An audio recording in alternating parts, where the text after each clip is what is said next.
Case dismissed. This can't be happening to Bill and Marge Gray, the people who slaved to build a future for their family. Now our children, strangers all around them. Parents, money, education, all gone too. What have I done? One man leaves no will at all. Another leaves a simple form will.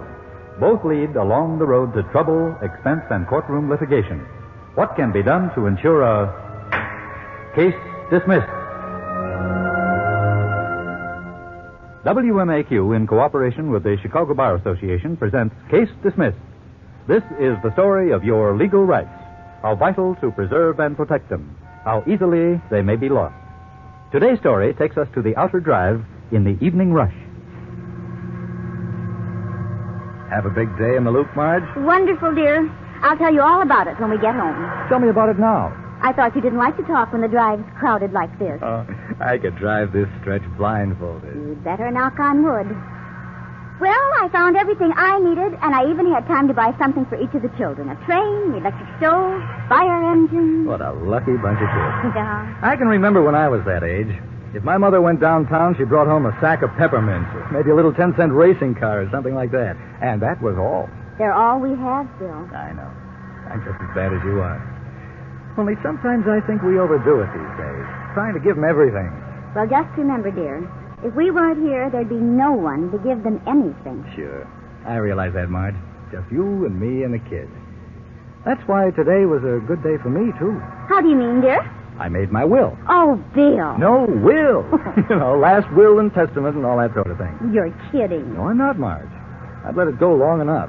We got to talking at lunch today about what happens to our families if we die and all that. Well, what pleasant luncheon conversations you boys have. Well, you have to face it sooner or later, honey. Besides, making your will when you're fairly young is kind of like taking along a big umbrella on a picnic. Even if it doesn't keep the rain away, it'll protect your family. Keep them... Say, what's the matter, Mark? Oh, nothing's the matter. You look sort of, strange. Oh, well, you know, dear, making a will, it's not something you do every day.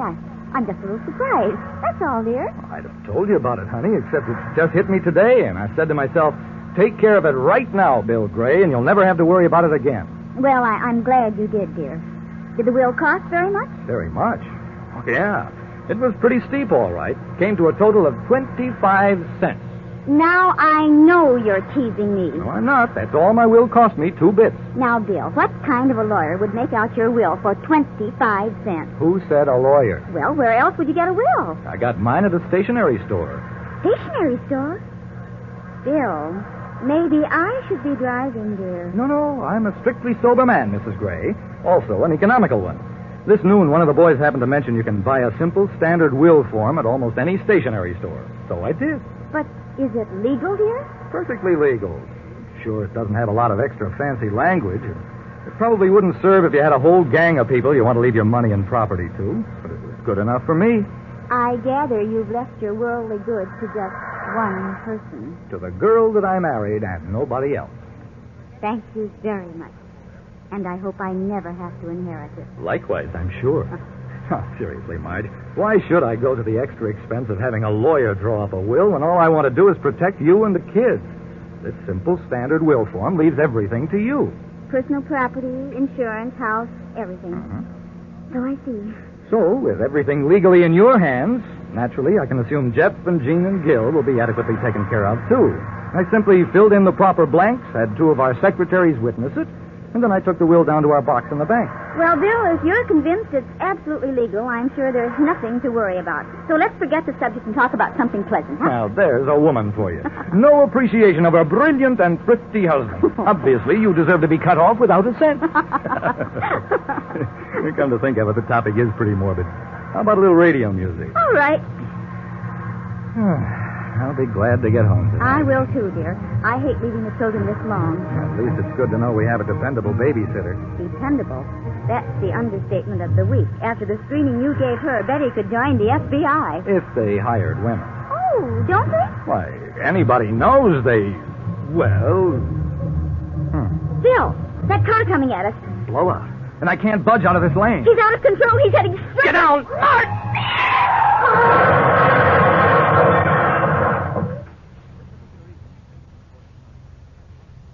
give you a hand, my friend? No, thanks. I seem to be all right. My name is Bill Gray. I'm Pete Parker. Glad to know you. Same here. Boy, some wreck. That lousy left front tire of mine. I knew it was thin, but I didn't think she'd go like that. Well, it sure did. I guess you know where we are. Yeah. It doesn't look much like I imagined it would. No. And we don't have our harps yet. Still, it's quiet and peaceful, Pete. Sure lucky I was alone in that wreck. Yeah. How about you? Oh, my wife, Marge, was with me. She's trapped in there? No. I looked. She's all right. Oh. Marge isn't here at all. She got through safely. She escaped. Well, that's a lucky break for you, pal. Especially if you got kids back there. I have, Pete. 3 of the best. Marge will take good care of them. You pretty well fixed, huh? Oh, not loaded, Pete, but they won't have to worry. You know, this sounds fantastic, but I just made my will today. Oh, brother, you must have been psychic. Oh, I don't believe in that stuff. Nothing involved. I just left the whole thing to Marge. She'll take it from there. Well, myself, I didn't worry about any of that stuff. You didn't believe a will? Oh, why should I? No youngsters at all, just Alma. Who's going to get a guy's dough beside his wife? Why worry about papers and stuff? I suppose you're right. You pretty well fixed? No cash to speak of, no insurance. Practically everything tied up in real estate. One office building. But Alma can get by off the rentals, or sell it outright if she needs the cash. Are you sure she can do that? I mean, without a will saying she can? I don't know why not. Do you? No.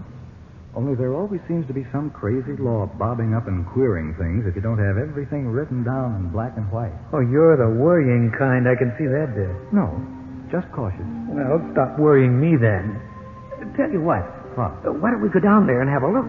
You mean, and see how your wife is doing? Sure. I want to prove to you once and for all, you don't have to make a will if there's only your wife. Don't get me wrong, Pete. I hope you're right. You know what? After listening to you, so do I.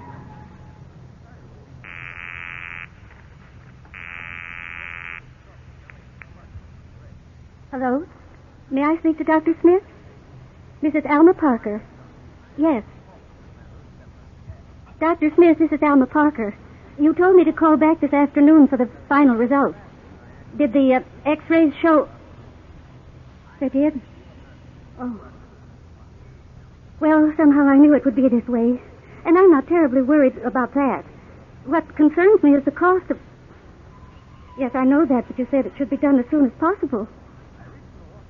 And how long before I could be back on my feet, Doctor? Oh, really? That long? Oh, well, I certainly wouldn't want to relax. No. Well, Dr. Smith, I can't even set a date until I've made some financial arrangements. Yes. Yes, I'll phone you just as soon as I know. No, I won't delay it a minute more than I have to, Doctor. Yes, I'll call you. Thank you, Doctor. Goodbye. Only here will help me to decide what to do. Mr. Walters suggested I come here to the bank and see about a mortgage on my husband's office building. He's the real estate man who always handled the office rentals. I see. He advised me against selling the building now. Prices are down and property isn't going very fast, he said. So I understand, Mrs. Parker. Naturally, I don't want to sell the property at all, Mr. Carter. But I was afraid I'd have to. With all the costs of my operation, not to mention the expenses of a long recuperation, well, I'm really in urgent need of funds. Well, I'm sure you've done the wise thing in coming to your bank instead of disposing of the building at a sacrificed price. Not to mention losing your future rental income. Oh, yes. Now, about the mortgage, Mrs. Parker. I believe you told me the deed was all clear? Well, yes, I had it right here in my purse, Mr. Carter. It was in my husband's desk at home. Here it is. Good. Thank you. Is it all clear, Mr. Carter? I mean, it is clear, isn't it? The title? Yes, it appears to be clear, all right. For Mr. Parker. Why, what do you mean by that? This deed to the office building is made out solely in Mr. Parker's name. Why, certainly. There isn't anything wrong with that, is there? Well... There isn't any reason why a widow isn't entitled to all of her husband's possessions. Mr. Carter, Is there? No, please, Mrs. Parker, please don't be upset. I'm sure there's nothing wrong here. Wrong? What do you mean, nothing wrong? What could be wrong? Mrs. Parker, didn't you have your husband's will probated in court? Will? Probated? Mr. Carter, my husband left no will.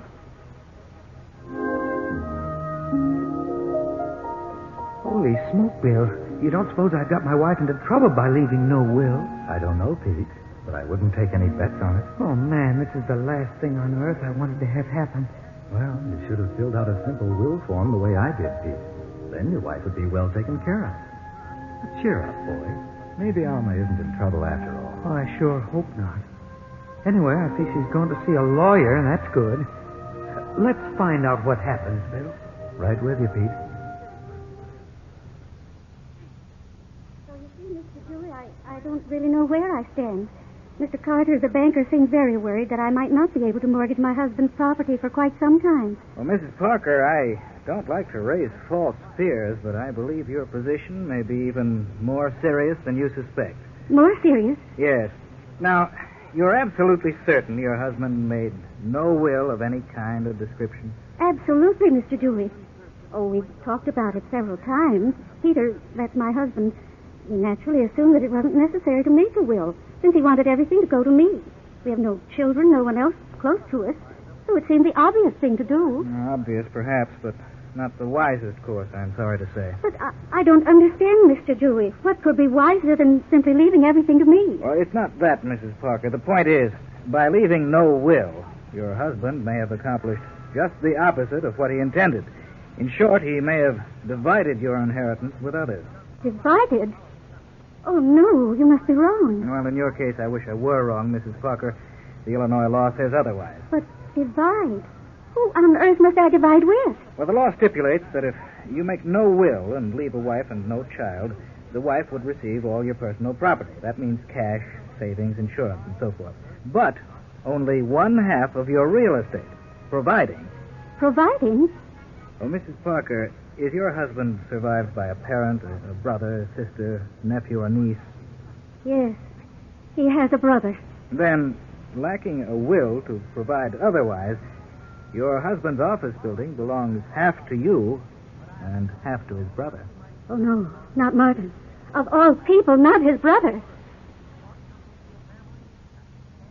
Oh, no, not my brother. Not Martin. What's the matter, Pete? Your brother wouldn't make it rough for your widow. Oh, Bill, you don't know my brother. Martin owns half the money in the world, and he's devoting his life to getting the other half. Hey, that's a fine way to talk about your brother, Pete. Particularly when we're up here where you forget about all your earthly troubles. Look, Martin went his way and I went mine. He didn't want any part of the poor relation, see? Alma and I haven't seen or spoken to him for at least 10 years. Well, maybe he's changed, Pete. Sometimes greedy guys do, you know. I can't believe he'd deliberately take his half of your real estate. I wish I could believe that, Bill. Better yet, I wish I could go back and make out a bona fide will, leaving everything specifically to Alma. What a dope I was. I'm sure glad now that I made out that paper for my wife, Marge. Yeah, you were a bright boy, all right. Gee, I wonder if that lawyer can do anything for Alma at this late stage in the game. Good afternoon, sir. My name is Martin Parker. Well, how do you do, Mr. Parker? I'm Leland Dewey. Won't you sit down, please? Thank you. I represent your sister-in-law, Mrs. Peter Parker. So you said on the telephone. I haven't seen Mrs. Parker for many years. My wife and I were in Europe when my brother passed away. Dreadfully tragic. Yes, it certainly was. Mr. Parker, it will interest you to know that you are a beneficiary of your brother Peter. Beneficiary? Forgive me, Mr. Dewey. To tell you the truth, I couldn't imagine him leaving anyone more than a pittance, let alone leaving any of it to me. We weren't, well, let's say we were not on the best of terms, you know. Well, so I've gathered. Well, friends or not, it appears he has left you 1/2 of his only major possession, the 5-story office building. He left me 1/2 interest in an office building? Incredible. Yes, I dare say, and to all appearances, unintentional. Unintentional? How so? Well, Mr. Parker, your brother was not a careful businessman in some respects. I would say that is the understatement of the year, Mr. Dewey. Money knew no home with my brother. Well, what you say may be true, Mr. Parker. However, his thoughts were only of his wife when he failed to make a will. He believed that since he had no children or others near and dear to him, all he possessed would automatically go to his widow. His only mistake was in not seeking legal counsel, which would have told him that only a will can prevent his real estate from being divided equally between his widow and his nearest living blood relation. So that's how I became my brother's heir. Exactly. Mr. Dewey, do you have any idea as to the valuation of my brother's property? No, sir, not as yet, Mr. Parker. That's where you may be able to help us. Your brother's wife has told me you're quite wealthy, own a great many units of business property yourself, and are quite an expert on real property. Oh, really? She told you that? Well, yes, that's true. Substantially true. But how can I help you? Well, first, you might wish to appraise the building. Then, with your approval, of course, Mrs. Parker would like to sell the building in order to obtain her half of the inheritance in cash. Sell the building? But why? So she can go on spending as freely as they used to? No, Mr. Parker. Your sister-in-law is in urgent need of a serious operation. Oh. The cost of it and the long period of recuperation that must follow are only two reasons she needs cash. There's going to be a substantial inheritance tax to pay and other expenses. Actually, she hates the idea of parting with her late husband's building. Well, this puts quite another light on the situation. But why doesn't she borrow money on the building? Since she owns only 1/2 interest in it, she felt sure you would object to such an arrangement and would block it. Oh, she did? Well, that hardly paints a very attractive picture of me, does it? Well, naturally, if you do feel so disposed, my client would much prefer to arrange a mortgage. Of course, we would have to go to court to get her appointed administrator of the estate before we could do that. I see. Well, then, Mr. Dewey, I wish you would transmit this message to my sister-in-law. I wish you would tell her that I am so disposed. Well, I'm sure Mrs. Parker will be deeply grateful. You might also mention, Mr. Dewey, that after much thought, several seconds at least, I've decided I have no interest in my half share of my brother's property. I'll promptly quit-claim it to her. Well, Mr. Parker, this meeting has borne rather surprising fruit, if you don't mind my saying so. That's all right. I just don't happen to be quite so black as I'm painted. A few years ago, perhaps I might not have... Yes, well, no matter. Let's merely say that the acquisition of money has become less important to me in recent years. I see. Well, under any circumstances, it's very generous. Not at all, sir. Now I can see that it's going to take time to straighten out the situation, so I want you to tell Alma that I will gladly advance her funds to carry her through this critical period. Well, Mr. Parker, I can tell you that your unselfish gesture is going to mean a great deal to your brother's widow. I wish she were here this afternoon to personally No. thank... No. I think it's much better this way. Well, I know she'd want to talk to you personally and to tell you. I certainly wanted to tell you, Martin, that I deeply appreciate what you've done for me. It's not at all necessary, Alma. It's only what Pete intended. Well, you can't imagine how I wish we'd been here when he... Well, I hope you understand, Alma. I do, Martin, and thank you. It's been a long time, Alma. Yes, it has. Perhaps now... Well, there's no recapturing lost years, Alma, but perhaps you'd have dinner with Phyllis and me this Sunday. Why, yes, Martin, yes.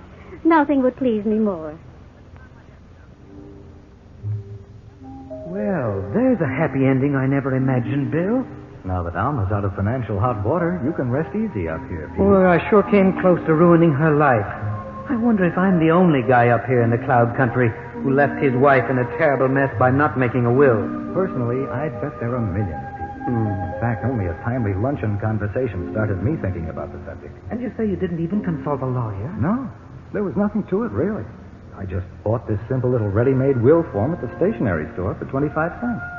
Leaves everything to my wife, Marge. But that's all I wanted to do anyway. There's plenty to take care of the whole family and give the kids a good education. Pretty sharp lad. Making out that will on the very day an accident gets you. Bill, you must have been psychical. I wouldn't say that. Bill, Gray. Oh, Bill. Somebody's calling you, pal. You got friends up here? That sounded like Marge. But it can't be. Bill. Oh, Bill. It is Marge. Good Lord. Bill. Marge. Oh. Marge, honey, what happened? What happened? I had to follow you up here, Bill. Why? I thought you were all right. I thought the accident only brought me up here. No, Bill, I didn't escape. I came up here 3 days after you did. Oh, Marge. And Bill, I've been back.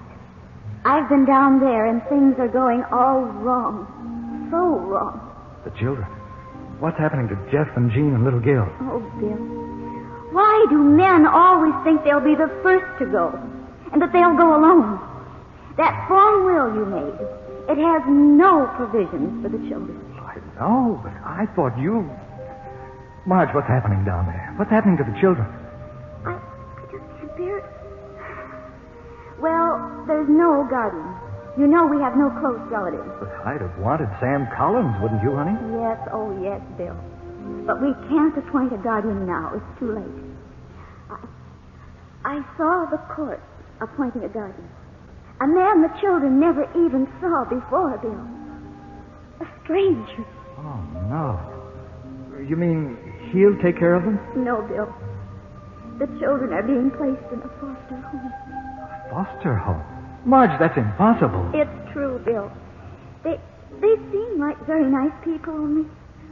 Oh, Bill, the children won't be able to have the education we always planned for them. Why not, Marge? They still have the money I left. But you didn't leave it to them, Bill. That's just it. You left the money to me. That self-made will form you use does nothing at all for the children. Until Jean's 18 and the boys are 21, the use of every cent of that money is going to be subject to the approval of the court. Oh, no. And how is the court going to know what we wanted them to have? Marge, this can't be true. Oh, it is true, Bill. Terribly. No, it can't be. It has to be a nightmare. This can't be happening to Bill and Marge Gray, the people who slaved to build a future for their family. Now our children, strangers all around them. Parents gone, money, education all gone, too. What have I done? What can I do? If we could only go back. That's it. We have to go back, Marge. I must have the chance to do it the right way. I'll see a lawyer, and we'll appoint Sam Collins guardian. And we'll set up a trust fund, too, and we'll... Marge, we have to go back for just a little while. Just long enough. Marge, take my hand there. Marge, where are you? Marge, we're going back there. Marge, where are you?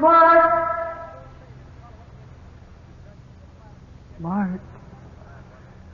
Marge, where are you? Honey, take my hand. I'm right here, darling. Right beside your bed. Bed? Marge, this is real. You're all right. Oh, Bill. Bill. And now you're going to be all right. But, hey, what is this? Will somebody tell me Darling, you've been unconscious for 3 whole days. Don't you even remember the accident? Sure. Honey, this is like coming back from a dream. Did Pete pull through, too? Pete? Sure, Pete Parker. The fellow in the other car. Oh, darling, you must have been dreaming. His name isn't Pete Parker. It's Ben Chalmers. He was in a coma, too, but he came out of it yesterday. He's going to be all right. Both of you were unconscious. You can say that again. Out of our minds is more like it. But, Bill, what do you mean by that? Well, if Pete pulled as stupid a stunt with his estate as he told me he did in his dream, well, believe me, the 2 of us idiots have a date today with a professional man. A professional man? Yes, honey. And I don't mean a doctor.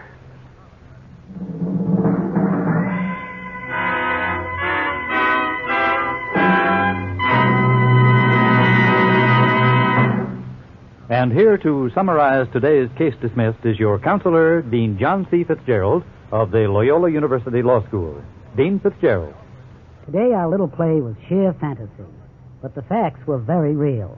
Most important, of course, is the fact that there are so many different ways in which a person can go wrong in trying to handle the distribution of his property without expert advice. Many people think that only the wealthy need wills, but because they think only the wealthy leave estates. This is not true. A will is as important to people in modest circumstances as it is to those with vast holdings. It provides the means through which you can make the best future arrangements for those you love. To give you some plain answers to questions about your property and your heirs, the Chicago Bar Association has issued a folder, free for the asking, entitled, What About Your Will? You may have your copy simply by writing the Chicago Bar Association, 29 South LaSalle Street, Chicago. Before we leave tonight's story, I must remind you that the legal points in the adventure are based on Illinois law and may not apply in your state. May I also point out that the facts in your situation will probably differ from the facts presented in this story, and this difference in the facts may change the application of the law. So if you are in need of legal counsel and do not know a lawyer, get in touch with the Chicago Bar Association. The association maintains a lawyer reference plan which will refer you to an attorney. Next week, WMAQ and the Chicago Bar Association take up some legal problems involved in domestic relations on Case Dismissed. Until then, this is your counselor, Dean John C. Fitzgerald, wishing for each of you a good night, good luck, and good Lord. Case dismissed.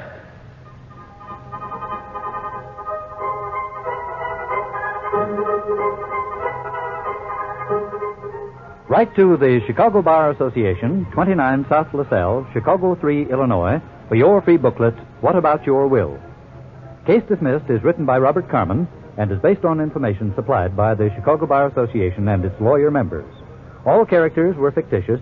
Any resemblance to any person living or dead is purely coincidental. Members of the cast were Alma Platts, Rita Ascott, Arthur Peterson, Russ Reed, Paul Barnes, and Charles Flynn. Case Dismissed is produced by Betty Ross. Direction by Herbert Lateau. Musical effects were transcribed. Sound by Tom Evans. Engineering by Harold Whittaberry. And this is Lee Bennett speaking, inviting you to return next Saturday at the same time when we'll bring to light some of your legal rights involved in domestic relations on Case Dismissed.